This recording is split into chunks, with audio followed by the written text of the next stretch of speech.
Shalom, selamat sore semua. Bapak Ibu Saudara sekalian yang dikasihi Tuhan.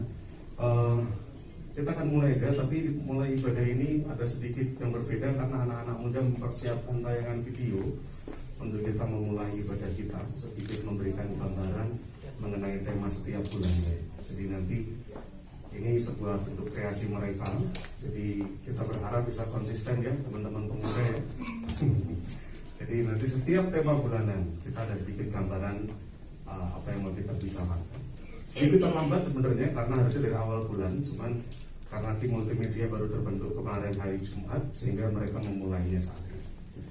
Kita akan mulai pada kita, tapi sebelumnya kita mau saksikan terlebih dahulu karya anak-anak muda ya.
Saudara, kita mau siapkan hati kita lebih lagi untuk kita boleh berada di dalam hadirat Tuhan.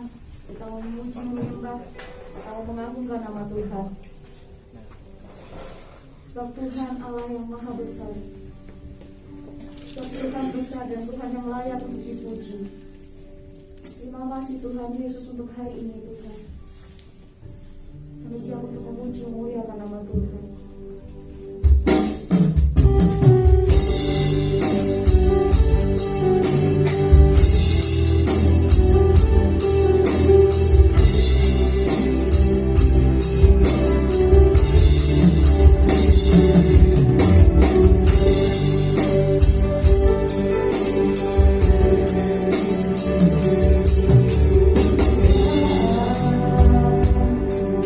Dan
seisi dunia ini pun tunduk terhadap kuasa Tuhan. Kami bersyukur Tuhan, kami boleh mengenal Allah. Kami boleh mengenal Allah Bapa yang sangat begitu mengasihi kami Tuhan. Terima kasih Tuhan sudah menangkap hidup kami dan sehingga kami boleh ada di tempat ini. Saat ini Tuhan kami mau bersama-sama untuk memulai ibadah Tuhan di sore malam hari ini. Kiranya Tuhan Yesus membimbing kami semuanya. Tuhan berkati jalannya ibadah ini dan juga Tuhan kami mau bawa setiap jemaat-jemaat yang masih dalam perjalanan. Kiranya Tuhan Yesus menuntun setiap perjalanan mereka Tuhan untuk boleh sampai ke tempat ini dengan selamat dan bergabung bersama-sama dengan kami untuk kami semuanya boleh memuji memuliakan nama Tuhan. Terima kasih Tuhan Yesus, terima kasih. Hanya di dalam nama Tuhan Yesus Kristus kami siap untuk memuji dan memuliakan nama Tuhan. Haleluya, amin. Shalom Bapak Ibu Saudara, saya boleh undang Bapak Ibu Saudara untuk boleh bangkit berdiri. Kita mau bersama-sama memuji Tuhan lebih lagi. Kita mau bersukacita di dalam Tuhan.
menyerukan nama Tuhan.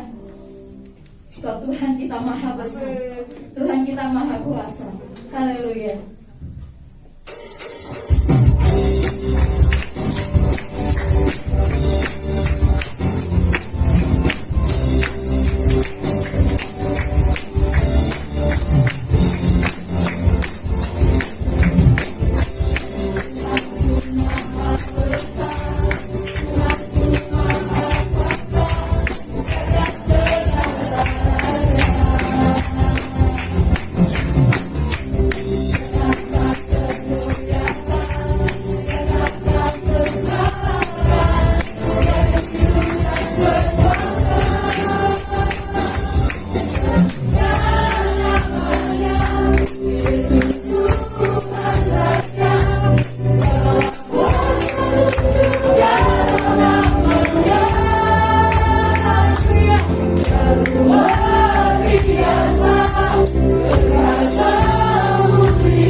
Bapak Ibu Saudara.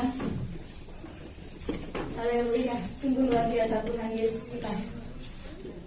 Kita boleh tarik nafas dulu, kita mau siapkan hati kita lagi untuk kita boleh mendengarkan firman Tuhan.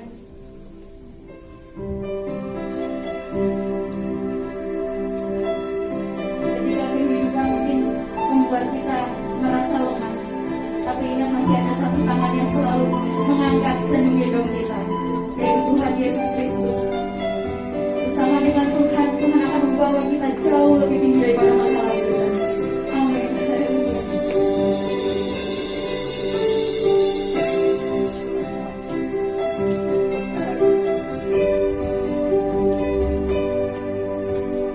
Firman-Mu berkata Kau bersertaku, maka kuat roh dan jiwaku. Tangan-Mu Tuhan selalu ku nantikan, di setiap langkah ku percaya.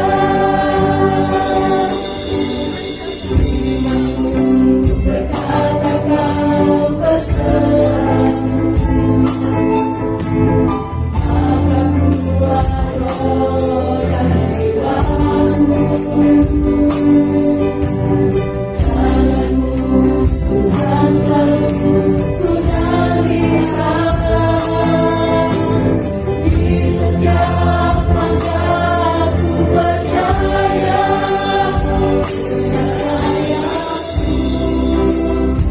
Ku akan terlatih di tengah hidup, ku tak menyerah.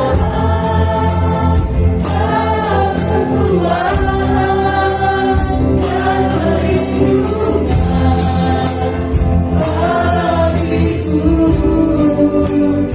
pertolongan di depan hati. Ku berharap aku berserah, aku nantikan, karena ku sangka Yesusku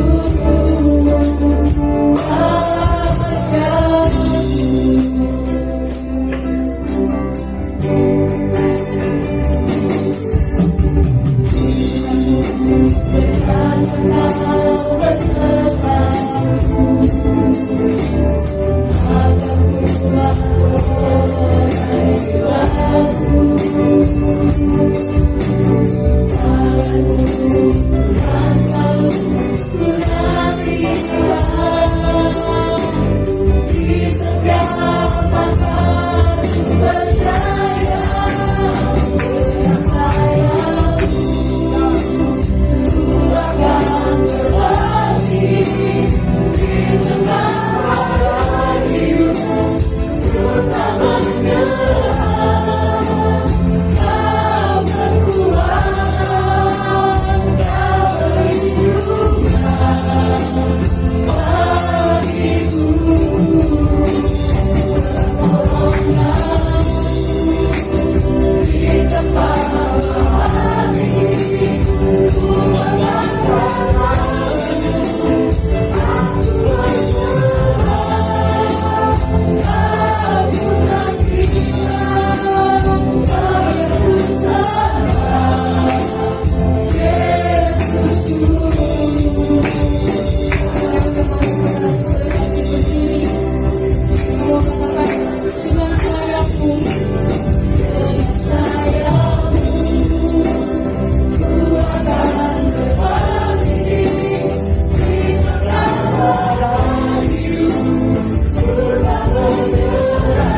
menaikkan setiap pujian kami. Sebentar kami mau duduk diam mendengarkan firman-Mu Tuhan. Kiranya Tuhan yang berbicara, kiranya Tuhan yang menyampaikan isi hatinya Tuhan bagi jemaat-Mu di tempat ini. Terima kasih Bapa, hanya di dalam nama Tuhan Yesus Kristus kami sudah berdoa dan mengucap syukur. Haleluya. Amin. Silakan duduk Bapak Ibu Saudara. Shalom Bapak Ibu Saudara yang terkasih dalam Tuhan. Wah, kurang semangat. Shalom Bapak Ibu Saudara. Shalom. Puji Tuhan. Bagaimana kabarnya pada sore hari ini? Luar biasa. Puji Tuhan, kita semua dalam keadaan sehat ya Bapak Ibu Saudara. Ini adalah kali pertama bagi saya Bapak Ibu Saudara untuk menyampaikan firman Tuhan secara langsung bagi jemaat. Karena saya merasa bahwa saya tidak mempunyai karunia untuk menyampaikan firman Tuhan. Tetapi hari ini Tuhan izinkan untuk saya melatih diri saya untuk mulai menyampaikan firman Tuhan. Dan saya yakin setiap apa yang saya terima, saya persiapkan itu semua dari Tuhan untuk Bapak Ibu Saudara semua. Amin Bapak Ibu Saudara. Amin.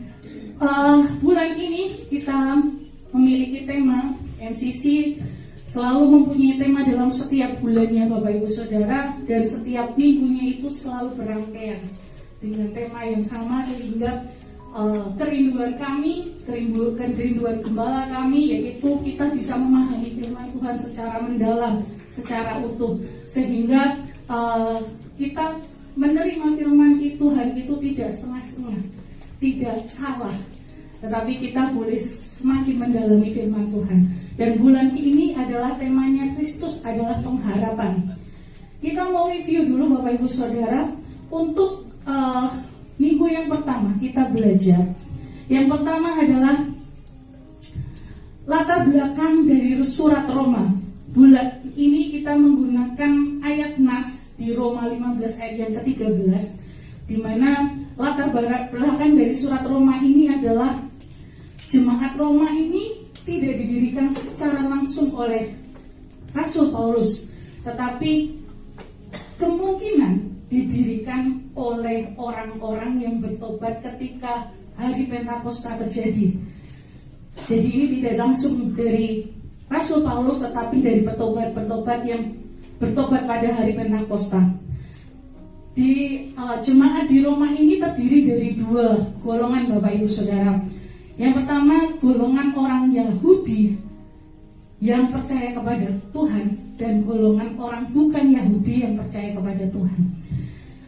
Dengan adanya latar belakang dari dua golongan ini, sehingga timbul perselisihan di antara mereka, karena mereka mempunyai tradisi, mereka mempunyai cara beribadah yang mungkin berbeda, sehingga itu menimbulkan merasa lebih benar dibandingkan dengan golongan yang lain. Lalu timbullah permasalahan di jemaat di Roma. Dan surat ini Paulus dituliskan dengan kerinduan menolong jemaat di Roma untuk tetap teguh imannya, tetap teguh percaya kepada Kristus, sehingga mereka tidak menjadi goyah. Selanjutnya kita mau belajar arti pengharapan. Pengharapan menurut firman Tuhan dari bahasa Yunani menggunakan kata elpis. Elpis artinya adalah dasar untuk berharap. Lalu bahasa Yunani yaitu yakal. Yakal artinya menunggu-nunggu. Lalu kafah artinya menanti-nantikan. Dari bahasa Yunani dan bahasa Ibrani ini, pengharapan merujuk pada berharap kepada sebuah pribadi. Jadi bukan berharap kepada sesuatu, tetapi berharap kepada seorang pribadi. Dan pengharapan itu kita dapat terima dari pribadi Allah dalam sebuah trinitas, sebuah pribadi dalam trinitas. Trinitas ada Allah Bapa, di mana Allah Bapa adalah sumber pengharapan itu sendiri. Jadi Allah Bapa adalah pencipta, dikatakan the author, itu adalah pencipta dari pengharapan itu sendiri. Allah Anak menjadi satu-satunya pengharapan. Karena lewat Sang Anak yaitu Kristus sendiri, kita diterima dan kita dibenarkan untuk menerima kemuliaan Allah kembali. Semenjak dosa ada dalam diri kita, maka kita itu kehilangan kemuliaan. Sehingga satu-satunya jalan menuju kemuliaan itu adalah Kristus sendiri. Maka dari situlah Kristus menjadi satu-satunya harapan bagi kita untuk menerima kemuliaan Tuhan kembali, menerima kemuliaan Allah kembali, dan hubungan kita dengan Allah dipulihkan. Dan Allah Roh Kudus yang melimpahi kita dengan segala pengharapan. Kekuatan Roh Kuduslah yang membuat kita selalu berharap kepada Kristus. Selanjutnya di minggu yang kedua kita belajar bagaimana terjadinya perpecahan jemaat di Roma. Perpecahan jemaat di Roma dalam Roma 14. Di situ dituliskan berbagai macam perpecahan-perpecahan yang terjadi. Salah satunya seharusnya makan ini boleh, tapi ada yang bilang ini boleh, ada yang bilang ini tidak boleh. Tentang makanan, tentang mencampuri urusan orang lain, itu bisa kita lihat ya Bapak Ibu, ini sekilas saja.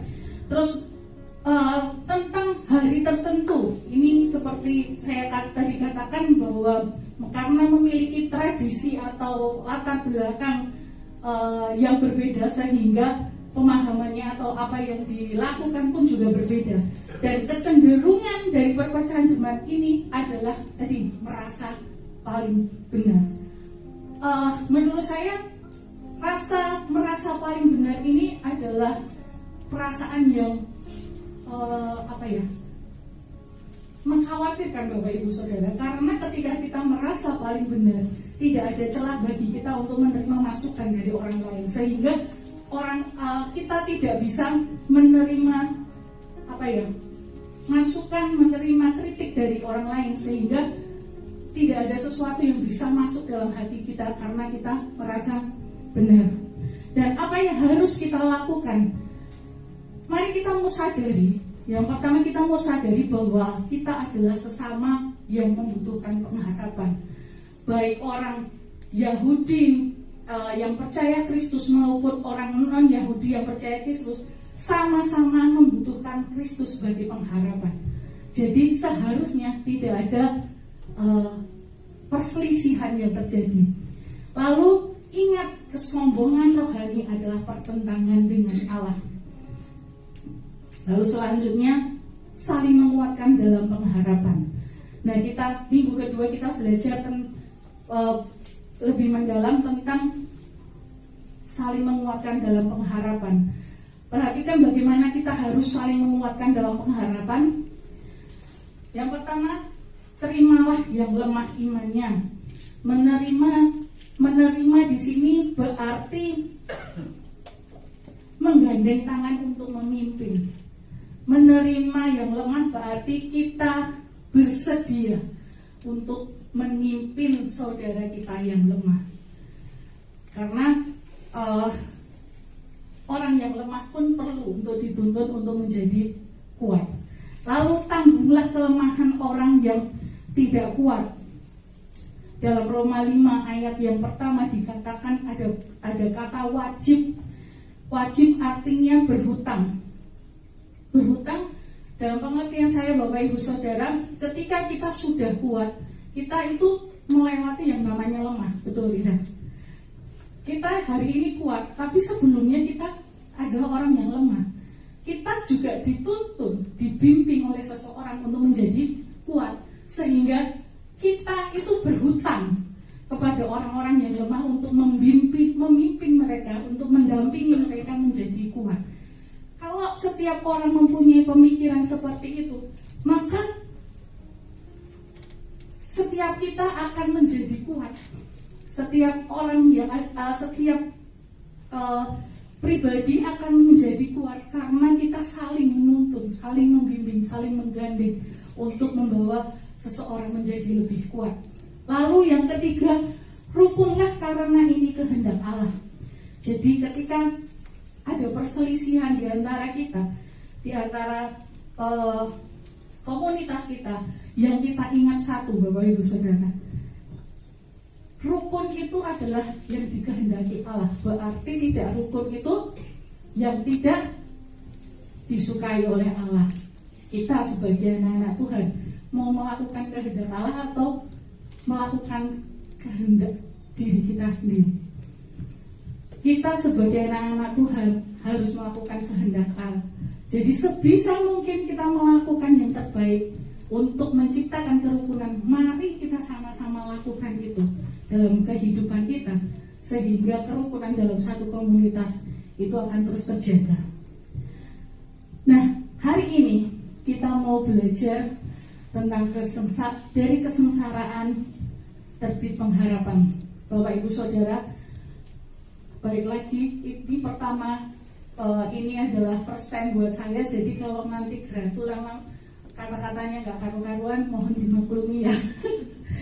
Karena ini kalau kita ngomong kesesakan, ini kesesakan yang saya alami hari ini. Karena saya harus menyampaikan firman Tuhan gitu. Ya, selanjutnya, seringkali kita tidak menyadari bahwa pengharapan lahir justru di tengah-tengah kesukaran. Bapak Ibu Saudara, kata kesukaran itu merujuk pada sesuatu hal yang membuat kita tertekan, pada sesuatu hal yang menekan kehidupan kita. Misalnya sakit penyakit yang mungkin saat ini sedang kita alami, lalu kebutuhan hidup yang saat ini menjadi begitu sulit karena adanya pandemi. Kita begitu orang yang sulit ekonomi, semakin memutar otaknya, semakin dalam kesesakan karena harus memenuhi kebutuhan ekonomi. Lalu penganiayaan ini mungkin terjadi dalam kehidupan kita sebagai kaum minoritas dalam lingkungan kita, sehingga seringkali penganiayaan itu muncul dalam kehidupan kita. Lalu perselisihan, seperti jemaat di rumah tadi, perselisihan antar jemaat, perselisihan mungkin tidak hanya dalam lingkungan gereja, tetapi juga mungkin dalam kehidupan rumah tangga. Nah, kesesakan inilah yang sering kali kita jumpai dalam kehidupan kita, yang membuat kita tidak menyadari bahwa sebenarnya kesesakan ini akan mengenalkan kita kepada sebuah pengharapan. Berbicara tentang menjalani hidup, Bapak Ibu Saudara milih hidupnya baik-baik saja, enak-enak saja, damai-damai saja, atau hidupnya selalu ada persoalan? Baik-baik saja milihnya ya. Kalau secara daging kita memilih untuk baik-baik saja, nyaman-nyaman saja gitu kan. Tetapi kenyamanan itu tidak memberikan pertumbuhan dalam hidup kita.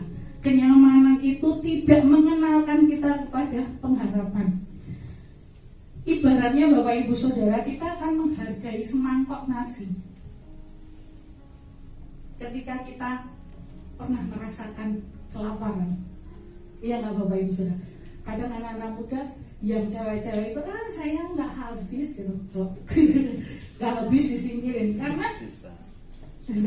karena apa? Karena selama ini hidupnya baik-baik saja, bisa makan gitu. Tapi ketika seseorang pernah merasakan kelaparan, maka dia akan menghargai, sedikit nasi pun akan dihargai. Betul tidak Bapak Ibu? Lalu contoh yang lain, kita akan menghargai uang 2.000 rupiah ketika kita pernah mengalami kita nggak punya uang sama sekali. Betul tidak? Kadang 2.000 di dekek nih, uang 500 di dekek nih. Nah, ketika dalam kondisi baik, ketika kita punya duit, ya itu akan menjadi tidak berharga, biasa saja. Tapi ketika kita tidak mempunyai uang, apa yang kita lakukan? Neretek Bapak Ibu, digoleki. Uang-uang kecil pun akan dikumpulkan untuk membeli kebutuhan kita, betul tidak? Nah, begitu juga dengan pengharapan. Ketika kita mengalami kesesakan, maka di situ kita akan melihat sebuah pengharapan. ketika kita mengalami kondisi yang tidak baik, maka muncullah dalam hati kita itu pengharapan kepada seseorang atau pengharapan kepada sesuatu. Pengharapan yang timbul dari kesengsaraan yang kita alami itu akan pengharapan akan timbul dari kesesakan yang kita alami. Mari kita mau belajar bagaimana kita harus merespon persoalan-persoalan kehidupan kita, kesesakan-kesesakan yang mungkin kita hadapi. Yang pertama, firman Tuhan berkata dalam Roma 5 ayat yang ketiga. Sudah ada di depan ya Bapak Ibu. Dan bukan hanya itu saja, kita malah bermegah juga dalam kesengsaraan kita. Karena kita tahu bahwa kesengsaraan itu menimbulkan ketekunan. Kata menimbulkan itu berarti menghasilkan Bapak Ibu Saudara. Jadi kata yang di depan menimbulkan itu adalah bisa dianggap sebagai sebuah latihan atau sebuah proses. Kata setelah menimbulkan itu adalah hasil dari proses. Jadi kesengsaraan menimbulkan ketekunan, kesengsaraan itu prosesnya. Menghasilkan ketekunan, ketekunan itu hasil dari kesengsaraan itu. Bapak Ibu Saudara, ada dua hal yang kita akan lakukan ketika kita menghadapi kesengsaraan atau persoalan kehidupan. Kalau kata kesengsaraan kok berat sekali, persoalan kehidupan mungkin bisa dibilang seperti itu. Yang pertama, keinginan hati yaitu menghindar. Betul tidak? Karena jika disuruh milih tadi, kita milih hidup dalam kedamaian, bukan damai sejahtera yang kita maksud, tapi hidup dalam kondisi yang baik-baik saja. Tidak ada gelombang dalam kehidupan kita, tidak ada badai dalam kehidupan kita. Kehidupan kita miliknya nyaman-nyaman saja. Namun ketika badai datang, orang yang suka menghindar itu memilih untuk lari dari masalah. Namun tidak disadari bahwa lari dari masalah itu bukan menyelesaikan masalah atau menghilangkan masalah, tetapi malah menimbulkan masalah yang baru. Jadi masalahnya malah double. Nah, orang yang kedua yaitu menerima permasalahan itu. Ketika kita menerima dan mau menghadapi persoalan kehidupan kita, maka ketekunan dalam menghadapi persoalan demi persoalan itu akan timbul dalam diri kita. Bayangannya gini Bapak Ibu Saudara, ketika orang yang siap menerima segala persoalan kehidupan, dia akan memikirkan apa yang harus dia lakukan, sehingga dalam setiap step by step yang harus dihadapi dia bertekun, dia lakukan. Oh, ketika aku mau masalah ini muncul, yang saya harus selesaikan ini dulu. Dia selesaikan dulu, bertekun dalam satu penyelesaian. Ini selesai, lalu tahap berikutnya diselesaikan. Ketika kita menerima permasalahan itu, maka kita akan menyelesaikan permasalahan itu dengan penuh ketekunan. Ketekunan itu timbul secara otomatis, menyelesaikan satu persoalan sampai persoalan itu selesai. Orang yang menerima permasalahan itu mereka menerima permasalahan itu sebagai latihan iman, sebagai proses dalam kehidupannya, maka akan menghasilkan ketekunan. Jadi ketika kita melihat bahwa oh ini proses, oh ini latihan iman saya, maka saya akan selesaikan ini dengan penuh ketekunan. Saya akan selesaikan satu persatu. Itu dua tipe orang.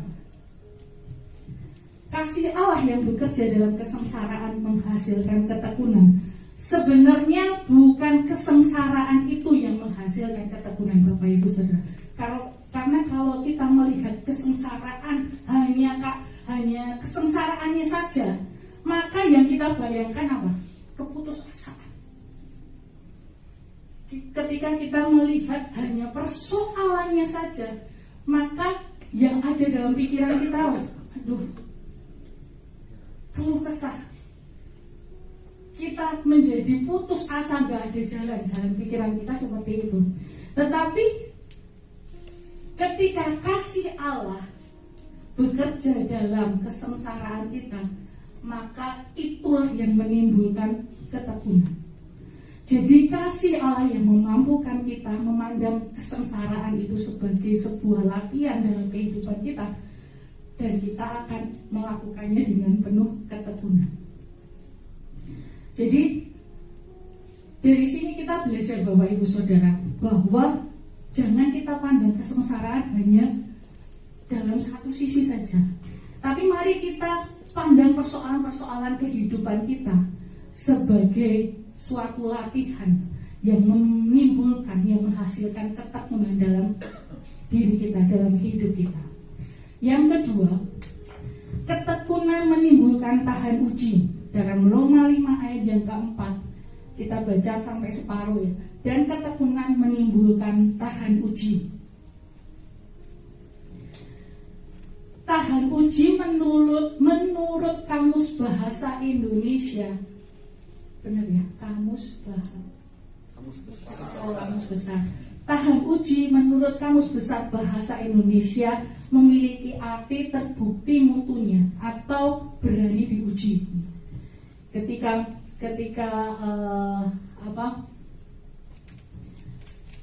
kalau yang pernah saya lihat tuh helm, Bapak Ibu Saudara, kalau helm itu dibuat sebelum dijual itu diuji dulu, dibuatin dulu, biar dulu. Kalau itu nggak pecah berarti itu sudah dilabeli tahan uji, sudah terbukti mutunya, sudah ini helm yang berkualitas yang seperti ini, karena dibanting dia nggak pecah. Nah, dalam ketekunan itu adalah proses pemurnian hati kita, Bapak Ibu Saudara. Ketekunan adalah proses pemurnian hati. Kita mau belajar dari sebuah baja, Bapak Ibu Saudara. Ketika kita menginginkan baja dengan kualitas yang terbaik, maka proses pemurniannya itu harus melewati peleburan dengan suhu yang tinggi, dengan dipanaskan dengan suhu yang tinggi. Suhunya bisa mencapai 3000 derajat. Kita yang 35 derajat aja sudah gobios, sudah panas ya. Ini 3000 derajat. Berarti baja ini untuk dimurnikan dia perlu dipanaskan dengan suhu yang tinggi. Nah, ketekunan kita dalam kesengsaraan menimbulkan tahan uji dari Tuhan. Balik lagi, ada kata Tuhan di sana, tahan uji dari Tuhan, dari Allah. Maka sebenarnya bukan kita yang sanggup, tetapi Allah yang memampukan kita untuk tahan uji. Ketika kita memahami bahwa kesengsaraan kita menghadapi setiap persoalan hidup kita sebenarnya adalah proses pemurnian hati, maka kita akan semakin merasa bersyukur, Bapak Ibu Saudara. Ketika kita memandang persoalan kita sebagai proses memurnikan hati kita, maka kita seharusnya merasa bersyukur karena kita diberi kesempatan untuk dimurnikan Tuhan. Kita diberikan kesempatan untuk diproses sama Tuhan, sehingga ketika kita menyelesaikan setiap proses kita, kesengsaraan, dengan kesengsaraan kita bertekun dan akhirnya menghasilkan tahan uji, maka kita distempel ini sama Tuhan. Ini adalah pribadi yang tahan uji. Ini adalah pribadi yang berkualitas. Maka ibaratnya ketika kita sudah diproses, dimurnikan, maka kita akan diperbesar kapasitas kita. Kita akan diberikan tanggung jawab yang lebih besar. Dalam Kisah Para Rasul 5 ayat yang ke-41 nggak usah dibuka. Itu berkata rasul-rasul itu meninggalkan sidang mahkamah agama dengan gembira karena mereka telah dianggap layak menderita penghinaan oleh karena nama Yesus. Jadi kalau kita mengalami pencobaan, kalau kita mengalami proses hidup, maka kita seharusnya bersyukur karena kita dianggap layak untuk menerima penghinaan, menerima kesesakan itu sebagai proses kehidupan kita. Dan pada akhirnya Allah melabeli kita atau Allah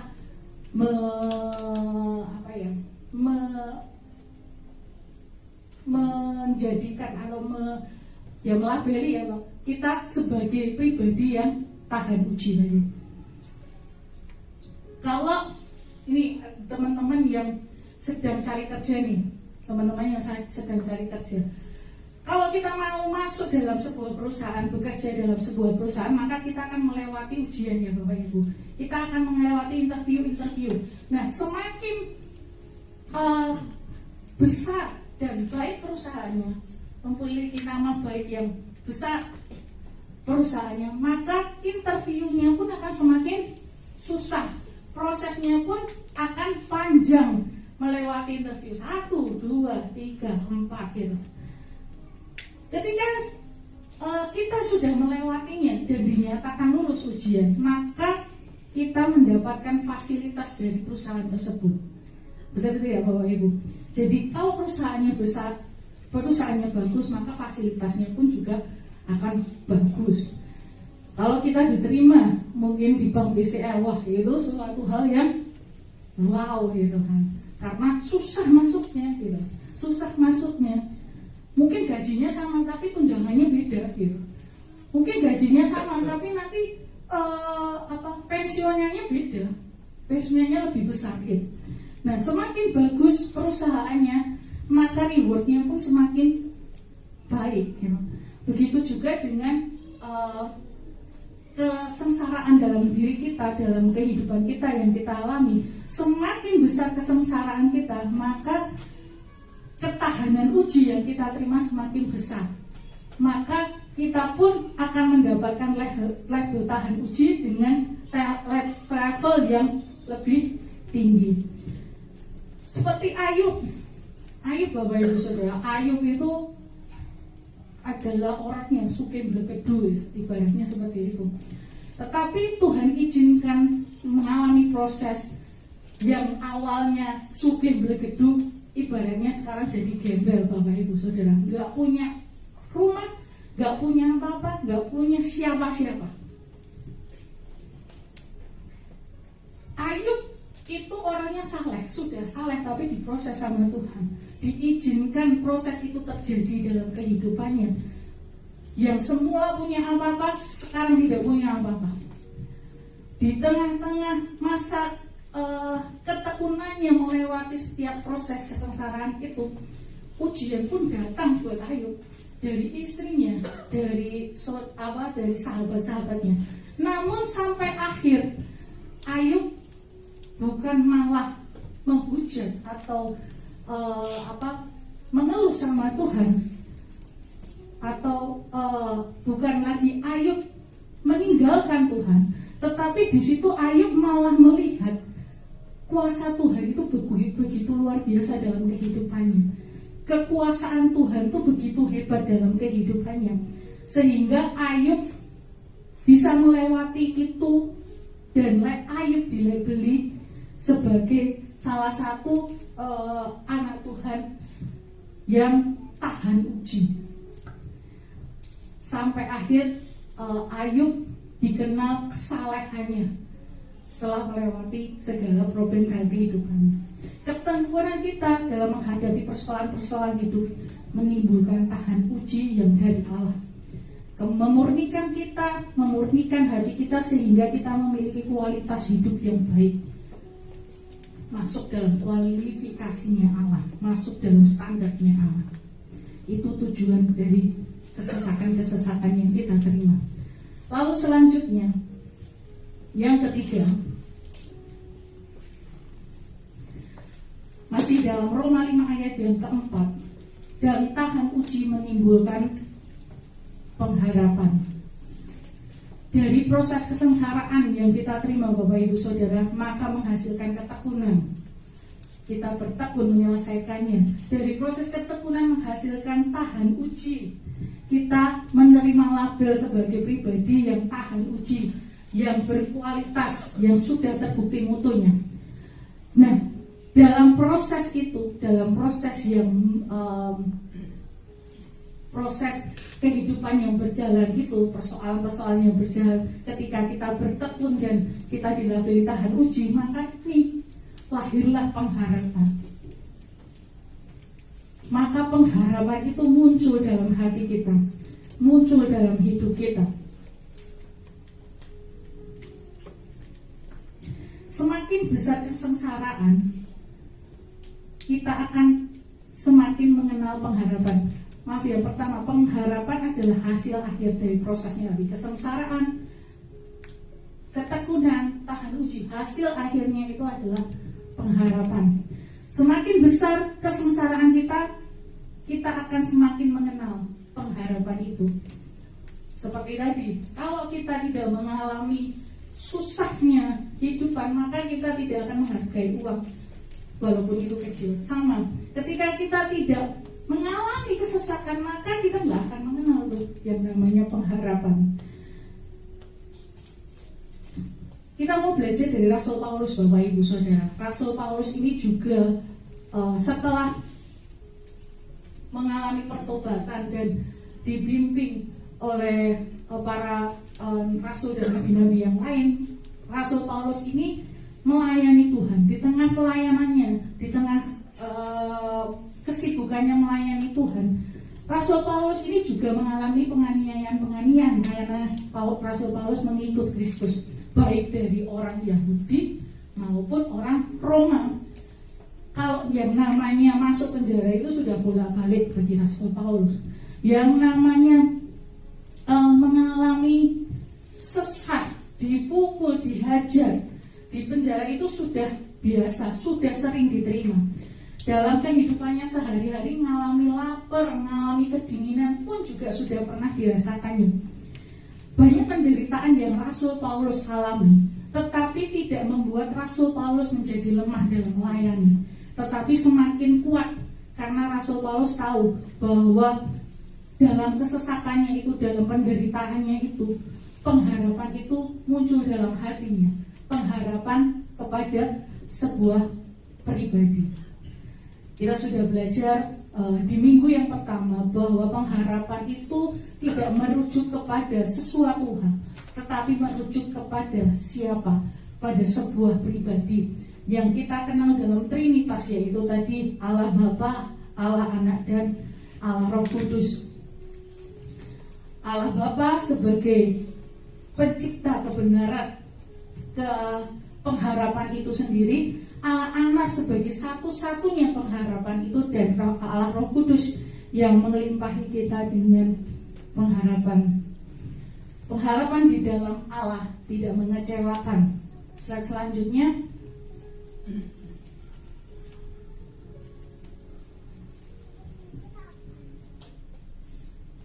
Pengharapan di dalam Allah tidak mengecewakan. Amsal, kita mau buka Amsal 10 ayat yang ke-28. Di sana dituliskan, harapan orang benar akan menjadi sukacita, tetapi harapan orang fasik menjadi sia-sia. Pengharapan orang fasik, orang yang tidak mengenal Allah, pengharapannya itu sia-sia Bapak Ibu Saudara. Karena apa? Pengharapan di luar Kristus adalah harapan kosong, harapan palsu. Sekalipun kelihatannya orang-orang ini berharap pada sesuatu yang meyakinkan atau pribadi yang meyakinkan, tetapi harapan di luar Kristus itu adalah harapan yang sia-sia, harapan yang mengecewakan. Harapan di luar Kristus adalah harapan palsu. Kita tidak akan mendapatkan apapun dari pengharapan di luar Kristus. Namun dikatakan harapan orang benar akan menjadi sukacita. Pengharapan orang benar akan menimbulkan sukacita karena orang benar menggantungkan hidupnya pada sebuah kebenaran. Kebenaran itu adalah Kristus sendiri. Mengapa pengharapan dikatakan tidak mengecewakan? Slide selanjutnya. Roma 5 ayat 5 berkata, dan pengharapan tidak mengecewakan karena kasih Allah dicurahkan di dalam hati kita oleh Roh Kudus yang telah dikaruniakan kepada kita. Kalau kita mau baca di ayat selanjutnya, di Roma 5 ayat yang ke-6 selanjutnya sampai ayat yang ke-11, di situ kita dapat belajar mengapa mengapa pengharapan di dalam Allah itu tidak mengecewakan. Karena kasih Allah telah dicurahkan bagi kita di dalam hati kita. Wujud kasih Allah adalah Kristus, Bapak Ibu Saudara. Mengapa menimbulkan sukacita dalam hati kita? Karena Kristus tadi satu-satunya harapan dalam kehidupan kita yang membenarkan kita ketika kita berdosa. Cuma Kristus yang melakukannya. Hanya Kristus yang memperdamaikan kita dengan Allah ketika kita menjadi separuh Allah. Ketika kita berada pada kubu yang berbeda dengan Allah. Tapi hanya Kristus yang dapat memperdamaikan kita dengan Allah. Yang ketiga, hanya karena Kristus kita menerima kemuliaan Allah kembali. Ketika kita seharusnya tidak layak menerima. Ini yang membuat kita bersuka cita karena kita berharap kepada pribadi yang benar, berharap kepada pengharapan yang sejati. Dan dikatakan pengharapan di dalam Allah tidak pernah mengecewakan. Jadi ketika kita berharap kepada Allah, maka yakin 100% kita tidak akan kecewa. Pengharapan dunia kita itu mengecewakan, Bapak Ibu Saudara. Mau pribadi maupun apapun, itu semua mengecewakan karena semuanya akan berlalu. Semuanya bisa berubah, orang bisa berubah. Tetapi Kristus dahulu, sekarang, dan selamanya, Kristus tidak akan pernah berubah. Kristus yang mengasihi Ayub waktu itu sama dengan Kristus yang mengasihi kita sampai saat ini dengan kualitas kasih yang sama. Jadi kita tidak perlu takut dikecewakan ketika kita berharap kepada pribadi yang benar. Dan Roh Kudus yang telah dikaruniakan kepada kita, Roh Kudus yang memampukan kita untuk mengingat kasih Allah dalam kehidupan kita, sehingga kita terus berharap kepada Kristus. Roh Kudus yang dikaruniakan kepada kita itu sebagai penolong dalam kehidupan kita, mengingatkan kita ketika kita mulai lemah, mengingatkan kita ketika kita mulai tidak sejalan dengan Kristus. Roh Kudus sebagai penolong dalam kehidupan kita, Roh Kudus yang menguatkan iman kita di tengah-tengah penderitaan kita, dan Roh Kudus yang melimpahi kita dengan pengharapan, seperti ayat nas kita di Roma 15 ayat yang ke-13. Kita mau buka ya? Masa nggak buka ayat nasnya? Roma 15 ayat yang ke-13. Semoga Allah sumber pengharapan memenuhi kamu dengan segala sukacita dan damai sejahtera dalam iman kamu, supaya oleh kekuatan Roh Kudus kamu berlimpah-limpah dalam pengharapan. Kasih Allah yang dicurahkan kepada kita oleh Roh Kudus yang dikaruniakan kepada kita membuat pengharapan itu tidak mengecewakan, membuat kita berharap kepada pribadi yang benar, pribadi atau pengharapan yang sejati. Yang terakhir, penutup, kesengsaraan di dalam Kristus sebagai pengharapan itu sendiri adalah hal yang baik, karena lahir dari Allah yang baik dan mendatangkan kebaikan dalam kehidupan kita. Ketika tadi saya diskusi sama Pak Daniel, saya nggak yakin dengan apa yang saya sampaikan, dan akhirnya Pak Daniel ngomong nih, bisa nggak ngerangkum setiap semuanya itu dalam satu kata.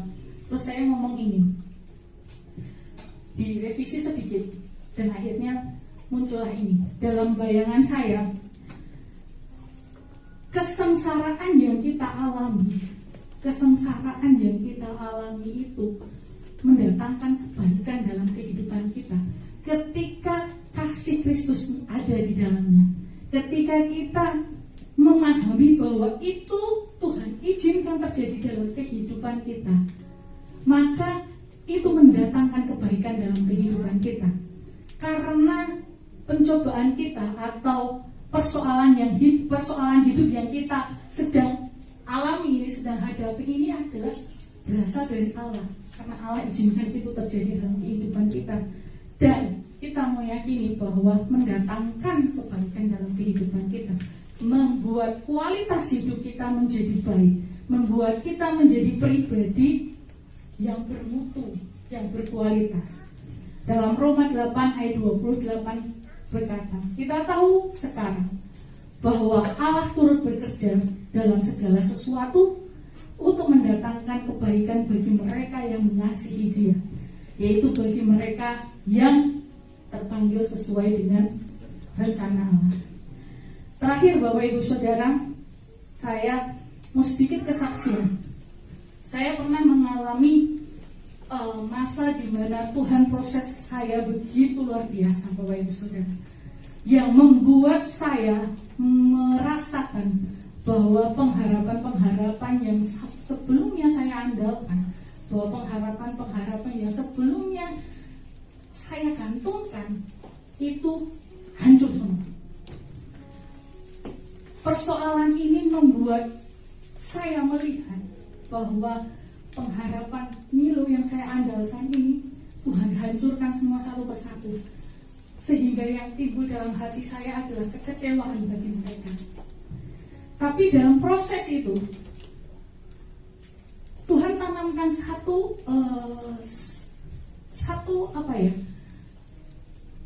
kekuatan dalam diri saya, bahwa Tuhan Allah kita, Bapa kita izinkan ini terjadi, persoalan ini terjadi. Jadi kayak saya dilihat, Bud, ini itu terjadi atas izinku, ini aku yang ACC, jadi lakonono gitu. Jadi selesaikan, yuk berjalan di dalam persoalan tersebut. Tapi satu hal yang menguatkan saya kembali, yaitu dalam persoalan itu, di tengah-tengah persoalan itu, saya rasakan Tuhan menuntun saya pada penyelesaian, sehingga dalam benak saya saat ini, hasil dari proses itu proses sudah berlalu Bapak Ibu Saudara, sudah selesai gitu. Akhirnya membuat saya memahami bahwa tidak ada pribadi satupun di dunia ini yang bisa kita andalkan kecuali Yesus. Karena balik lagi, orang bisa berubah, orang bisa yang dulunya mendukung sekarang tidak mendukung, itu bisa sekali. Tetapi satu-satunya pribadi yang tidak pernah meninggalkan saya itu adalah pribadi Kristus. Sehingga saat ini yang saya rasakan, saya tidak takut kehilangan siapapun. Saya tidak takut menghadapi apapun, karena saya tahu saya anak Tuhan, saya anaknya. Jadi dalam proses yang harus saya hadapi, Dia pasti ada di sini. Dia pasti menyertai saya. Sama seperti orang tua lainnya Bapak Ibu Saudara, ketika anaknya sedang belajar berjalan, dia harus jatuh, dia harus jungkel, dia harus terluka, bahkan kadang keluar darah. Tetapi orang tua merelakan itu terjadi supaya anaknya bisa jalan gitu. Sama seperti Tuhan melihat saya, kondisi saya saat itu kayak orang jungkel, orang kebal, saya kayak orang gila gitu, kalau bukan karena pertolongan Tuhan kalau saya nggak berharap sama Tuhan, mungkin saya udah jadi orang gila. Karena segala pengharapan saya di dunia ini hancur total. Tetapi Tuhan Allah Bapa kita mengizinkan, gak apa-apa, yuk jalan lagi, yuk lewati ini, yuk semangat lagi, yuk. Sampai kadang-kadang saya menggunakan kata ini, yuk sebentar lagi ini selesai, yuk bangkit lagi, yuk ini akan selesai, yuk. Akhirnya saya menggantungkan pengharapan saya sepenuhnya kepada Allah. Jadi saya tidak takut menghadapi apapun, saya tidak takut kehilangan siapapun, karena pengharapan sejati saya adalah Kristus. Satu-satunya pribadi yang tidak pernah mengecewakan saya. Saya tahu saya pribadi, saya juga manusia yang mungkin mengecewakan gitu. Tetapi saya juga butuh pengharapan yang tidak mengecewakan, yang hanya bisa saya terima dari Yesus. Begitu juga dengan Bapak Ibu Saudara tempat ini, kita sama, kita anak-anak Tuhan, kita anak. Jadi ketika kita menghadapi persoalan, yuk kita belajar menyikapinya, bukan menghindar, bukan lari dari masalah, tetapi yuk kita mau sama-sama dengan Bapak kita sama-sama berjalan bersama pengharapan kita untuk melewati persoalan ini. Kesengsaraan kita menimbulkan ketekunan dalam hidup kita, dan ketekunan menimbulkan, menghasilkan tahan uji. Kita menjadi pribadi yang lebih kuat dari sebelumnya, dan kita tetap mengharapkan, menggantungkan harapan kita kepada Kristus sebagai pengharapan yang sejati dan satu-satunya, tidak ada pengharapan yang lain. Demikian firman Tuhan yang bisa saya sampaikan pada sore hari ini, kiranya menjadi berkat buat Bapak Ibu Saudara. Mungkin tadi Oma ngomong, kalau kamu nanti sudah selesai, Oma yang majukan dia gitu. Mari Pak Daniel, monggo silakan. Tuhan berkati Bapak Ibu Saudara. Baik. Kecil kanvasnya Pak Iwan. Iya, bulan lalu Pak Andreas sudah menyampaikan, ya. Jadi setiap para pembawa firman doa pagi, saya beri jatah sebulan sekali. Bulan lalu Pak Andreas, bulan ini Putri, bulan depan siap-siap yang lainnya. Tinggal ditunggu jadwal. Nah Bapak Ibu Saudara, saya hanya mau menggarisbawahi saja. Dikatakan dalam Roma pasal yang kelima ayat 3 dan 4 tadi, saya akan ulangi, Bapak Ibu Saudara boleh simak baik-baik. Dan bukan hanya itu saja, kita malah bermegah juga dalam kesengsaraan kita. Nah, ini kalau kita nggak memahami kata-kata ini dengan benar, maka kita akan sulit menyelami maknanya. Siapa di sini yang bisa membayangkan begitu, bermegah dalam kesengsaraan? Kalau angkatan-angkatan yang lama, Bapak Ibu dan saya juga pernah melihat sinetron ini, tapi sudah lama sekali, dulu saya masih kecil. Bapak Ibu yang mungkin 40 tahun ke atas mungkin yang lebih hafal. Ada sinetron Simidun itu. Ingat gak Simidun? Sengsara membawa nikmat. Itu dulu. Itu yang Indonesia. Ada lagi sinetron Jepang, nggak kalah sengsaranya lagi. Oshin. Pernah lihat Bapak Ibu yang angkatan lama ya? Saya juga pernah lihat itu. Betapa susahnya hidupnya Oshin ini, betapa susahnya hidupnya Simidun ini. Tapi ternyata di balik itu semua ada janji, ada keindahan yang mungkin belum bisa dibayangkan. Nah saya mau sampaikan gini Bapak Ibu, yang menuliskan ini kan Rasul Paulus. Rasul Paulus yang menuliskan ayat ini. Dan bukan hanya itu saja, kita malah bermegah juga dalam kesengsaraan kita. Karena kita tahu kesengsaraan itu menimbulkan ketekunan menimbulkan tahan uji menimbulkan pengharapan. Nah, saya mau katakan gini, hanya orang yang pernah mengalami proses ini yang bisa memahami kata-kata ini. Yang belum mengalami sulit mungkin membayangkannya.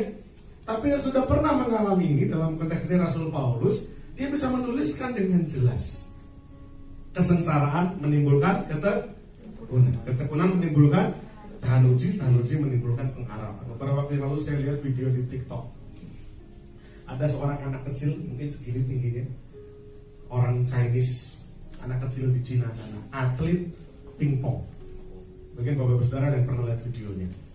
Dia latihan, video ini memperlihatkan dia latihan pingpong. Posisi di pinggir meja pingpong begitu. Dan dia mengembalikan servis dari pelatihnya. Bapak Saudara tahu yang dilakukan anak perempuan ini, dia main itu sambil nangis, Bapak Ibu. Katanya udah capek sekali, kenapa? Dia harus sekolah, pulang sekolah dia latihan ini, pulang ini terus. Dan bapak ibunya itu melihat dari pinggir lapangan dengan rasa tidak tega. Tapi mereka menyemangati anak ini, terus kamu bisa, sampai nangis.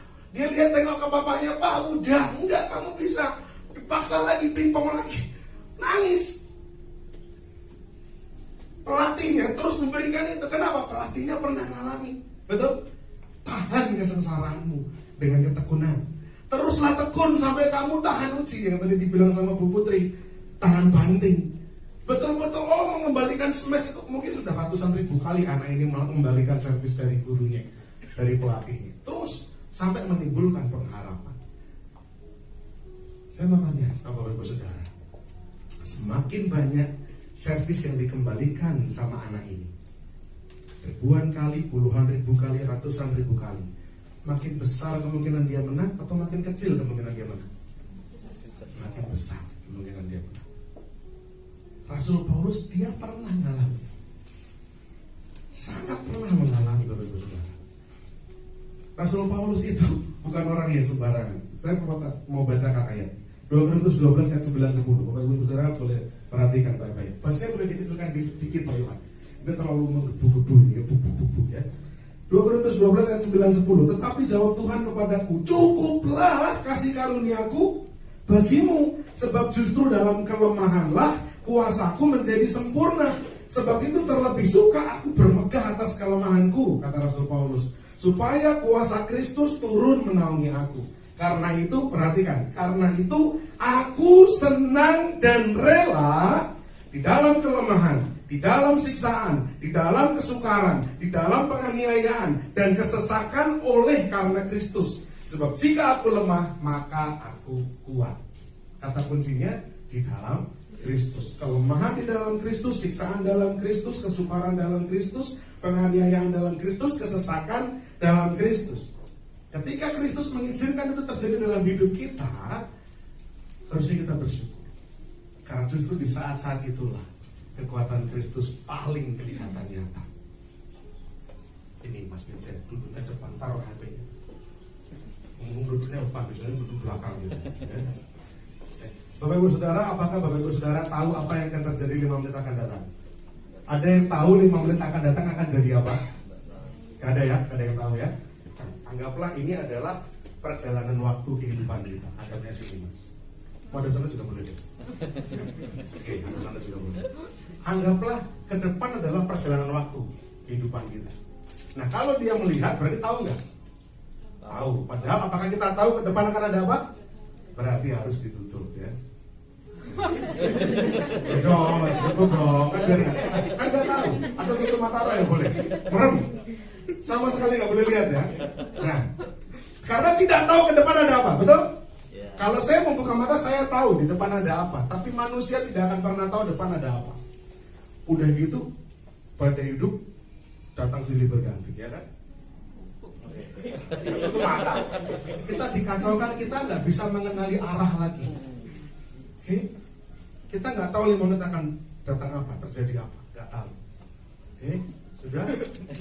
Nah, seorang Vincent tentunya mengharapkan jalan hidupnya akan mengalami hal yang baik. Tapi kan nggak tahu 5 menit akan apa, nggak ngerti. 1 hari akan ada apa, nggak ngerti. 1 tahun ada apa, nggak ngerti. Oke? Sekarang jangan dibuka matanya.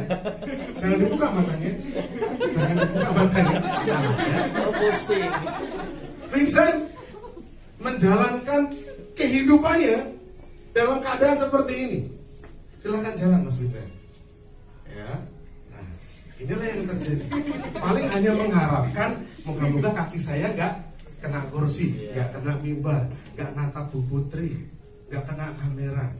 Tapi maksudnya Paulus dalam kelemahan, mari kita punya pengharapan. Pengharapan itu bukan mengenai keadaan di depan jadi apa, tapi mengenai apa yang terjadi kalau Vincent dalam keadaan mata tertutup merasakan ada tangan ini. Jalan Vincent. Oh cepet jalannya. Ada yang nuntun dong gitu ya. Ada gambaran Bapak Ibu Saudara ya? Masih pusing? Enggak ya, silakan dulu. Oh buka mata. Itu yang terjadi pada manusia, kita nggak ngerti depan ada apa, tapi cukup merasakan genggaman tangan kehadiran Kristus, kita merasa ada keyakinan bahwa semua akan baik-baik saja. Tapi tanpa ada Kristus, Bapak Ibu Saudara yang membayangkan ada apa itu? Ada apa itu? Tadi saya katakan Rasul Paulus bukan orang sembarangan. Kenapa? Rasul Paulus pernah bilang gini, aku ini suku Benyamin asli, disunat dari ke-8 orang Ibrani asli, suku Israel asli. Dalam hal pendirian hukum Taurat, aku orang Farisi. Dalam hal kegiatan, aku ini penganiaya jemaat. Dalam hal kebenaran hukum Taurat, aku tidak bercela, tidak bercela. Itu Rasul Paulus. Kalau ngomongin masalah kehebatan agamawinya, nomor 1 agama Yahudi loh ya. Pendirian hukum Taurat, aku kayak orang Farisi. Orang Farisi adalah mereka yang bertugas, mereka menghafal seluruh isi Alkitab atau hukum Taurat dan mengajarkan kepada generasi-generasi berikutnya. Dia hafal melotok, Rasul Paulus. Dalam hal pendirian hukum Taurat, orang Farisi. Dalam hal kegiatan, dia menganiaya orang-orang Kristen. Stefanus, martir pertama, mati atas ACC Rasul Paulus. Waktu itu namanya masih Saulus. Bunuh. ACC-nya Rasul Paulus. Karena kita mencatat Rasul Paulus yang menjaga jubah para pelempar batunya Stefanus. Dalam hal kebenaran hukum Taurat, Rasul Paulus bilang, aku itu gak bercacat, gak bercela, sempurna. Tapi perhatikan, setelah aku mengenal Kristus, apa yang dulu aku anggap keuntungan, sekarang aku anggap rugi, aku anggap sampah. Nah Bapak Ibu Saudara, ini memang pemikiran yang gak umum. Kalau dunia bilang yang kuat yang menang, betul nggak? Mas Wongki betul nggak? Mas Wongki ini sales, dia tuh salesnya sampai mendarah daging, masuk sampai ke urat nadi nih salesnya. Ya, mau tengah malam aja pengumuman harga semen naik, ya. Saking salesnya sampai masuk ke tulang rusuk, tulang sumsum gitu kan. Semangatnya semangat sales gitu. Dalam dunia penjualan yang kuat yang menang, betul ya Mas Wongki ya? Nah Rasul Paulus bilangnya enggak. Justru dalam kelemahanlah kuasa Tuhan semakin sempurna. Yang disampaikan Bu Putri tadi, kalau saya boleh menggarisbawahi, ketika hari-hari ini kita diizinkan mengalami kesengsaraan, mari kita memandang bahwa ini adalah bagian di mana Tuhan mau menunjukkan kuasanya. Amin. Karena kalau Bapak Ibu Saudara baik-baik saja, seringkali kita lupa berdoa, kita lupa bersandar. Kemarin ada seorang anak muda WA saya, mau curhat, mau konseling, ngobrol. Akhirnya kami ngobrol. Saya bilang sama dia, di usiamu yang sangat muda, waktu aku seusiamu aku nggak alami masalah sebesar kamu, tapi sekarang Tuhan izinkan kamu mengalami masalah sebesar ini. Itu berarti Tuhan melihat kamu kuat karena diberi Tuhan beban sampai sebesar ini. Jangan malah nyalahkan Tuhan, tapi justru Tuhan lagi proses. Anak-anak muda yang dikasih Tuhan, Bapak Saudara yang dikasih Tuhan, kalau hari-hari ini kita diizinkan mengalami kesengsaraan, mari kita berkata, Tuhan, dalam kesengsaraan, dalam kelemahan, kuasa Tuhan menjadi sempurna. Saya mau katakan satu kalimat malam hari ini. Kita tidak akan pernah dapat memahami kepenuhan Kristus sampai kita mengerti kekosongan segala sesuatu. Saya ulang sekali lagi, Bapak Ibu Saudara gak akan pernah bisa memahami kepenuhan Kristus sampai kita ngerti kekosongan segala sesuatu tanpa Kristus. Kalau Bapak Ibu Saudara belum sampai sadar bahwa di luar Kristus ini semua rasanya hampa, maka sulit untuk bisa merasakan bahwa Kristus itulah segala-galanya. Ayub berkata demikian, hanya dari kata orang saja aku mendengar tentang engkau, tetapi sekarang mataku sendiri memandang engkau. Bapak Ibu Saudara, seringkali kita mendengar firman kesaksian, dari situ kita mengenal Tuhan.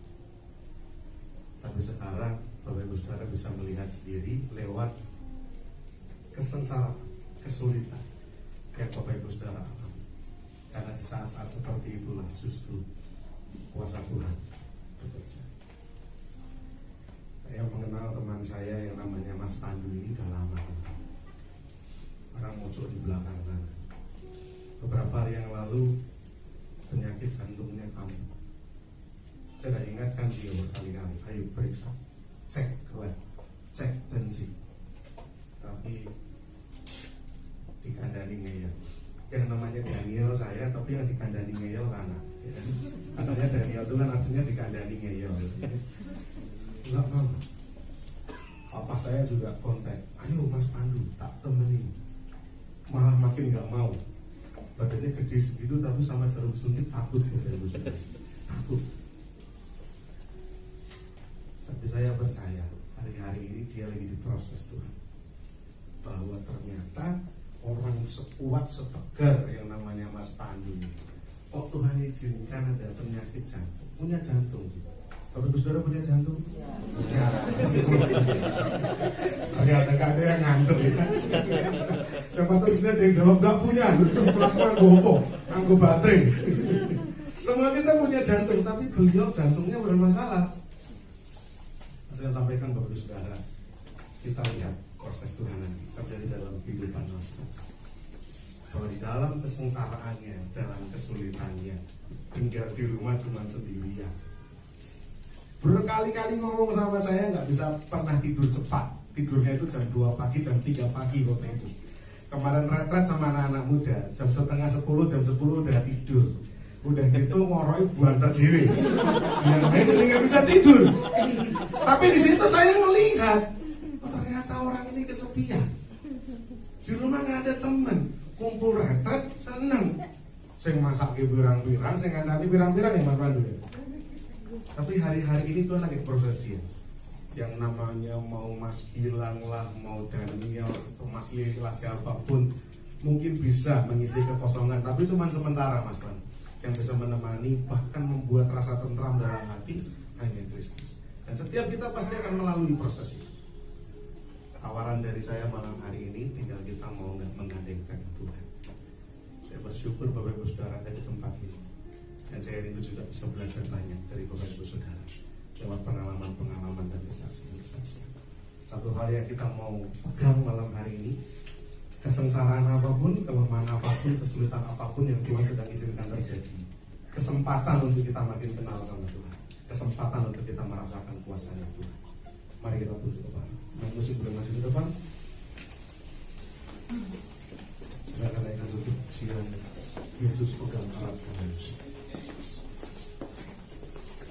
Mari kita tunduk kepala, kita merenungkan firman Tuhan.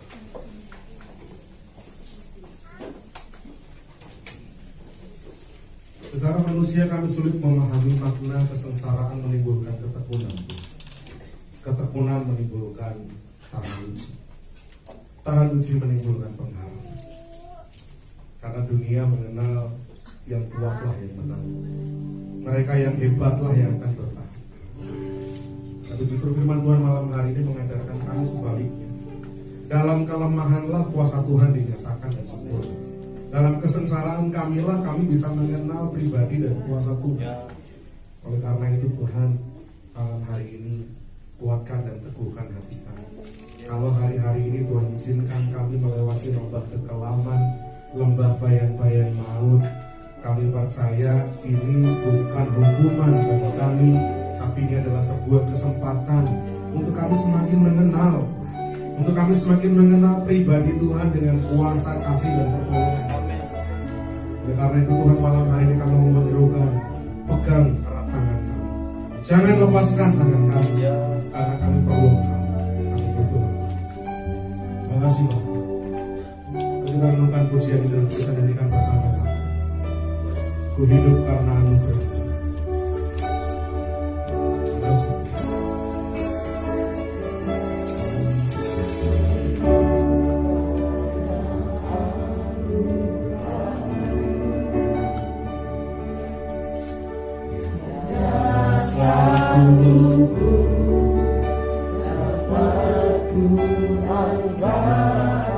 Semua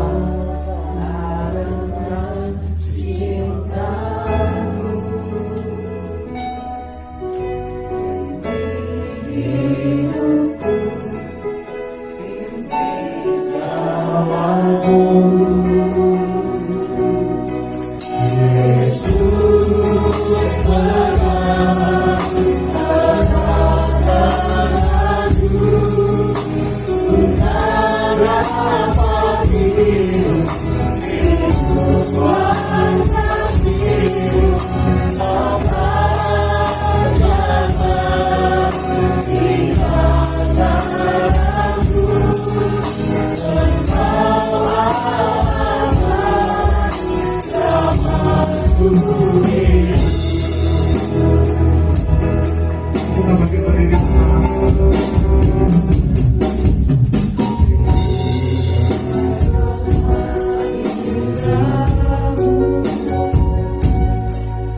Kau memilihku, selamatkan hatiku, selamatkan cintamu.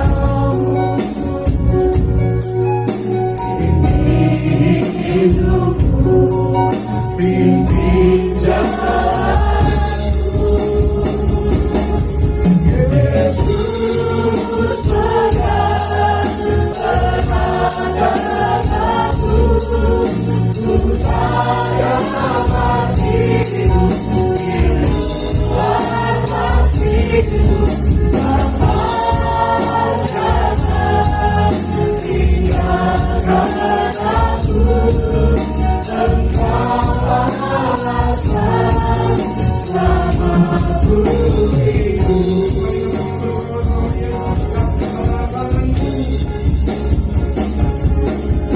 Yesus pegang erat tanganku, ku dapat hidup, Tuhan kasihmu,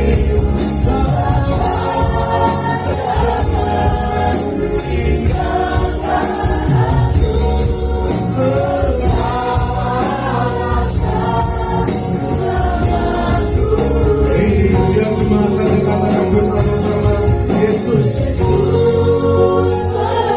ini seruan kami Tuhan, bahwa tidak ada harapan di luar Kristus, bahwa hanya Kristuslah pelepas kami, hanya Kristuslah pelepas kami, hanya Kristuslah penolong kami, hanya Kristuslah pengharapan kami satu-satunya. Oleh karena itu Tuhan, pegang erat tangan kami.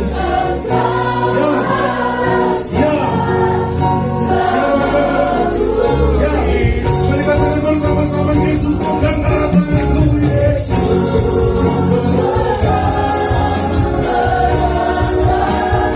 ya Tuhan, ku dapat hidup di luar kasih.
di hadapan Tuhan. Kalau ada di antara setiap kita yang dalam hatinya beberapa hari ini, kau mungkin sudah melayani Tuhan, kau bahkan rajin ke gereja, kau bahkan sungguh-sungguh ikut Tuhan puluhan tahun, lama ikut Tuhan, tapi hari-hari rasa kosong, rasa hampa. Hari-hari ini ada rasa yang hilang, cinta mula-mulamu hilang. Ada kekosongan, ada kehampaan, aku tidak tahu. Pada malam hari ini, saya mau ajak saudara untuk mengangkat tangan dan kita mau kembali lagi melihat Tuhan sebagai satu-satunya pengharapan kita. Dia yang menguatkan kita, Dia yang menolong kita, Dia yang menggandeng kita. Satu-satunya juru selamat bukan yang lain. Kedamaian yang sejati, kedamaian yang sempurna. Mari kita angkat tangan kita. Engkau yang rasa hampa, engkau yang ingin kembali lagi rasa cinta mula-mula yang menyala. Engkau yang rindu mengenal Tuhan lebih lagi. Engkau rindu mengenal Tuhan lebih dalam lagi. Mari terbuka di hadapan kita mau rasakan damai yang sejati masuk, melimpahi, memenuhi hati. Biar angkat tanganmu, mengasihi Tuhan.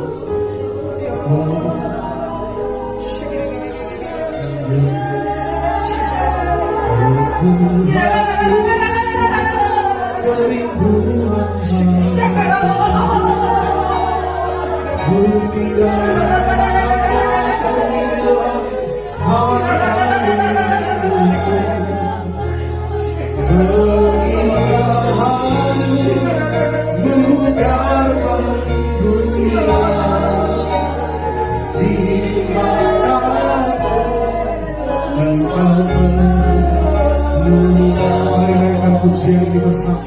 Oh Tuhan Yesus, kerinduan hatiku, muliakan termilah harta milikku. Keinginanmu memudahkan dunia, dimana-pun engkau bersama-sama. Mari kita ucapkan dengan suara, oh Tuhan Yesus, kerinduan hatiku, mutiara ternilai harta milik. Ya Tuhan, keinginanmu memudahkan dunia, di mataku engkau.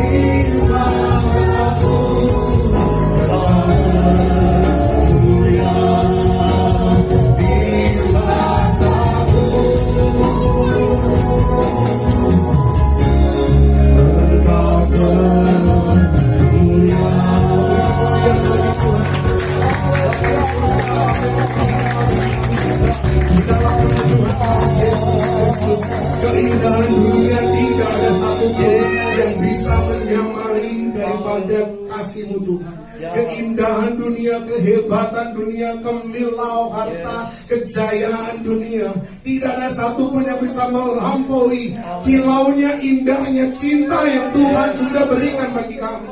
Kami yang dulu bobrok Tuhan, kami pantas binasa, tapi oleh karena kasih Tuhan yang demikian besar bagi kami, Tuhan pilih kami, Tuhan angkat kami yang gak berdaya, Tuhan tolong kami, bahkan lebih lagi Tuhan mendampingi kami, Tuhan menyertai kami, hingga kami akhirnya tuntas sampai pada kesudahannya nanti. Oleh karena itu Tuhan, malam hari ini izinkan kami berserah kepada Tuhan. Firman yang sudah dibagikan, kalau hari-hari ini ada di antara kami yang Tuhan izinkan melewati lembah bayang-bayang maut, melewati lembah kekelaman, kesengsaraan, permasalahan, pergumulan datang bertubi-tubi silih berganti. Izinkan kami berlindung tetap di bawah tangan Tuhan yang kuat, karena kami tahu Tuhan sedang berperkara dengan kami. Disinilah di tempat di mana kami merasakan kelemahan kami, justru kami boleh merasa kekuasaan Tuhan nyata dan sempurna dalam kehidupan kami. Sehingga di saat itulah kesombongan kami sirna. Kami ingat, kami sadar siapakah kami ini Tuhan. Tanpa Tuhan kami hancur, tanpa Tuhan kami tidak berdaya. Biarlah Tuhan, ketika kami boleh mendapati pengharapan ini meluap kembali dalam hati kami berkobar untuk memberitakan Injil kebenaran, memberitakan Injil keselamatan, membawa nama Kristus kepada orang-orang yang kami jumpai, bahwa pengharapan hanya ada di dalam Kristus saja. Terima kasih Tuhan, bersyukur untuk kehadiran Tuhan di tengah-tengah kami. Setiap permasalahan, pergumulan kami percaya Tuhan yang akan menuntaskannya, pertolongan Tuhan yang akan memampukan kami. Kami akan lanjutkan ibadah kami, dan biarlah segala hormat, puji dan kemuliaan kami persembahkan bagi Tuhan saja. Dalam nama Tuhan kami Yesus, kami bersyukur dan berdoa. Haleluya, amin. Beri kemuliaan buat Tuhan kita.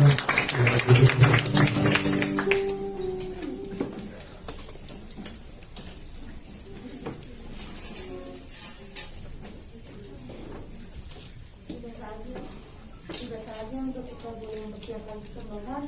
Kita mau persiapkan yang terbaik untuk Tuhan. Sebelumnya kita akan berdoa dulu. Kita berdoa. Mari kita akan berdoa.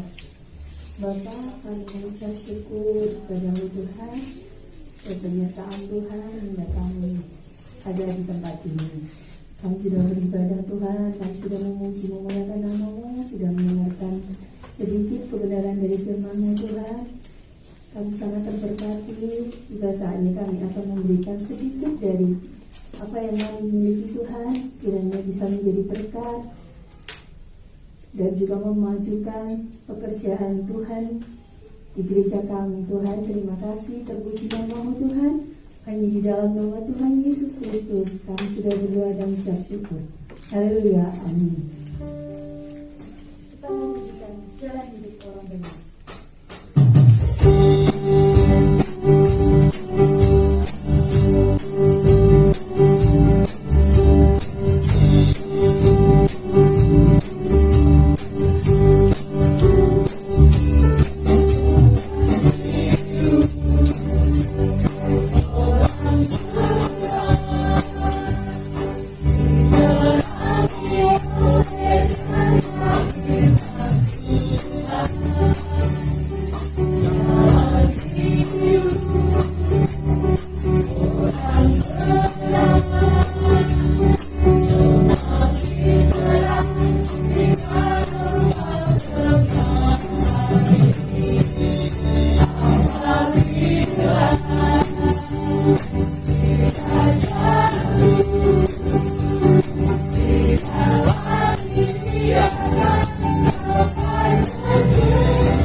Info kegiatan dalam 1 minggu ini.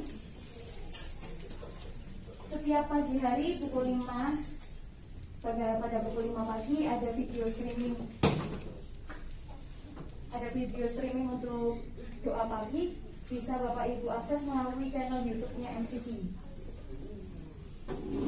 Kemudian di hari Senin setiap jam 5 sore di Maestro ada latihan tamborin untuk teman-teman yang ingin bergabung di dalam kegiatan penari, bisa bergabung di pada hari yang sudah ditentukan. Kemudian setiap hari Rabu ada oikos atau self group dari MCC setiap jam 6, setiap hari Rabu jam 6 sore.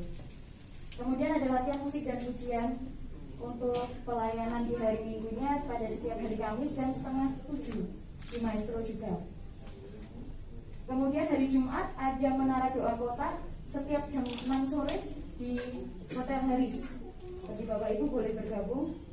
Kemudian di hari Sabtunya ada ibadah muda remaja Metanex. Buat teman-teman yang bergabung di usia muda remaja bisa join dengan rekan-rekan Metanex setiap hari Sabtu jam 5:30 sore. Kemudian untuk bagi Bapak Ibu yang mempunyai anak-anak bisa diikutkan di dalam ibadah sekolah minggu Akhlak Kids setiap hari Minggu jam 7:30 pagi.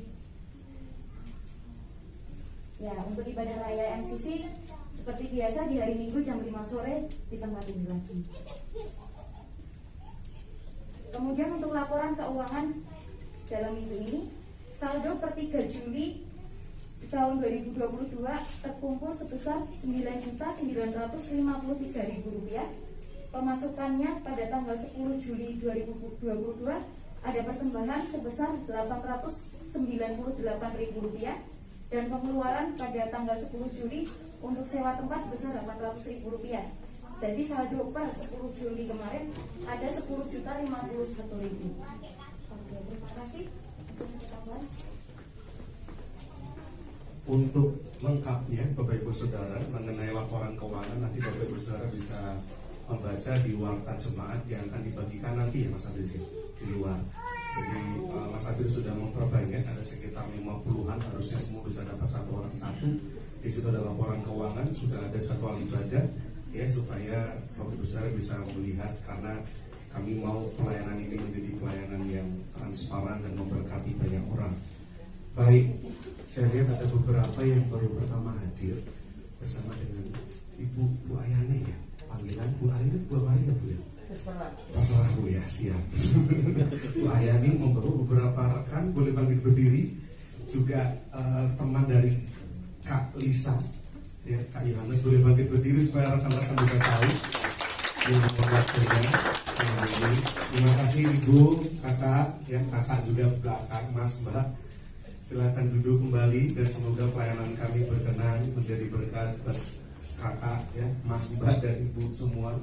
Kami rindu bisa menjadi berkat, dan biarlah apa yang kami kerjakan mendatangkan hormat kemuliaan nama Tuhan. Kami nantikan kesempatan perjumpaan berikutnya. Ya, kalau mau hadir Yud juga boleh loh, Mas-mas dan Mbak-mbak ini. Ibadahnya cita-citanya apa? Oh, cita-citanya Itu anakku itu satu. Anda tahu ya? Cita-citanya mau jadi apa kan? Jadi pendeta nih. Di WL. Malu. Bersyukur kalau masih punya malu loh. Tapi nanti kalau dipakai Tuhan nggak boleh malu. Istri saya tadi itu rasanya berat banget itu, Mbak. Pertama kali bawakan firman. Tapi bagaimana orang yang lain sudah disepakati pembawa firman doa pagi wajib mengisi sebulan sekali. Jadi tinggal menunggu waktu. Jadi Bapak Ibu Saudara, kalau tadi Bu Putri mungkin agak bingung, grogi, ya pertama kali ini. Ya, dulu saya juga pemalu kok Mbak. Sekarang malu-maluin saya. Dulu nggak bisa ngomong, sekarang nggak bisa berhenti ngomong. Kita tunggu nanti main ini bersama-sama, worship leader. Ya, saya berdoa semoga dipakai Tuhan luar biasa di usia muda ini. Ya, kami tunggu nanti kan Yud itu di hari Sabtu ya, mana nih koordinator Yud? Ada Mas Nunus, ada Mas Adris, Mas Adi, ya nanti bisa berkenalan, Mbak Tika bisa berkenalan dengan rekan-rekan. Kalau saya sudah tahu yang di sampingnya Mbak Lisa, Cik Lisa saya tahu namanya Mas Yohanes ya. So, ya, saya bisa membaca loh. Karena sudah dapat bocorannya kan, gitu kan. Kalau yang dua di depan saya belum tahu. Nanti kita bisa berkenalan. Lalu Oikos sih hadir Rabu besok di rumah Bapak Ibu Andreas. Di rumah Bapak Ibu Andreas atau di saudara Bayu, saudara Vincent. Pak Andreas tidak datang, apakah sakit? Jaga ibu. Jaga ibu, ibu yang cari. Oke, nanti kita berdoa untuk Pak Andreas. Dan tidak ada pengumuman yang lain. Ada pengumuman tambahan? Gak ada ya. Nanti kita bisa selesai, bisa berfellowship, saling berkenalan, tukar nomor rekening. Kalau nomor WA udah terlalu biasa Mas, nomor rekening ya, biar langsung bisa saling mendukung. Mari kita bangkit berdiri bersama-sama, kita akan duduk dalam doa. Dan nanti silakan waktu jemaat bisa diambil di depan sana, dibagikan oleh rekan-rekan masjid. Mari kita berdoa. Bapa kami di surga, kami bersyukur untuk kesempatan ibadah malam hari ini. Ada sukacita surga yang boleh kami rasakan. Kami bersyukur untuk pujian yang sudah kami naikkan, dan biarlah mendatangkan hormat kemuliaan bagi nama Tuhan. Tuhan berkenan dengan apa yang kami kerjakan. Kami juga bersyukur untuk berkat firman yang sudah kami dengar. Biar kami terus mengingat dalam hati bahwa kesengsaraan ternyata menimbulkan pengharapan. Tuhan latih kami dengan kelemahan agar kami bisa memahami bahwa hanya mengandalkan Tuhan saja. Kuasa Tuhan sempurna dalam kehidupan kami, dalam kelemahan kami. Terima kasih Tuhan, dan kami mau berpengharapan menjalani kehidupan kami dalam gandengan dengan Tuhan. Kami percaya sekalipun saat ini kami harus berjalan menangis sambil menabur benih, tapi kami pasti akan pulang membawa berkas-berkasnya. Janji Tuhan ya dan amin, itu kami yakini. Terima kasih Tuhan untuk seluruh jemaat yang sudah hadir di tempat ini. Kami bersyukur untuk kehadiran kebersamaan ini. Bila berkat-berkat yang terbaik daripada Tuhan turun ke setiap kami dalam pergumulan kami, tantangan kehidupan kami. Kami percaya jawaban Tuhan berikan tepat pada waktunya, dan Tuhan akan kuatkan kaki kami untuk tetap melangkah dalam iman. Tuhan yang akan menjawab setiap pergumulan kami, sakit penyakit kami disembuhkan dalam nama Yesus. Khususnya Ibu Andreas yang saat ini sedang tergeletak sakit. Bapak, kami berdoa bahwa Tuhan adalah Tuhan yang menyembuhkan. Tuhan adalah Tuhan yang memberikan kelepasan. Bahwa rencana Tuhan bagi setiap anak-anak Tuhan adalah kesehatan yang sempurna dan baik adanya. Oleh karena kami berdoa dalam nama Yesus, setiap sel-sel metabolisme dalam tubuh Bu Andreas Tuhan pulihkan dengan sempurna. Di dalam nama Yesus, oleh bilur Tuhan disembuhkan. Terima kasih Bapak. Kami juga berdoa untuk anak-anak, adik-adik kami usia remaja pemuda yang mulai memasuki tahun ajaran yang baru, sekolah yang baru, rekan-rekan yang baru. Tuhan mampukan dalam mereka boleh menjalani pendidikan mereka sebaik mungkin, berprestasi, mendatangkan hormat kemuliaan bagi nama Tuhan, dan lebih lagi hidup mereka menghadirkan Kristus, sehingga dimanapun mereka berada ada orang-orang yang tertarik melihat hidup mereka berbeda. Mereka boleh menjadi penjalan-penjalan manusia. Terima kasih Tuhan, terima kasih Bapak di surga. Kalau sebentar kami akan terpisah satu dengan yang lain, biarlah kiranya Tuhan menjaga menyertai kami sampai rumah dengan selamat, berkumpul dengan keluarga kami, dan juga menceritakan kebaikan-kebaikan Tuhan yang telah kami dengar, sehingga genaplah firman Tuhan, satu orang percaya seluruh diselamatkan. Terima kasih Tuhan, terima kasih. Kumpulkan kami kembali kesempatan-kesempatan ibadah yang akan datang. Terima kasih Tuhan, kami siap menerima berkat Tuhan. Biarlah jemaat angkat kedua tanganmu dan song-songlah berkat daripada Tuhan. Tuhan memberkati engkau dan melindungi engkau. Tuhan menyinari engkau dengan wajahnya dan memberi engkau kasih karunia-Nya. Tuhan menghadapkan wajahnya kepadamu dan memberi engkau damai sejahtera. Biarlah kiranya berkat-berkat lahir daripada Allah Bapa, kasih karunia Tuhan Yesus Kristus, damai, sejahtera, dan persekutuan Allah Roh Kudus ada menyertai setiap kita mulai malam ini sampai Tuhan datang untuk kedua kalinya. Di dalam nama Tuhan kami Yesus kami bersyukur dan berdoa. Haleluya. Amin. Bila engkau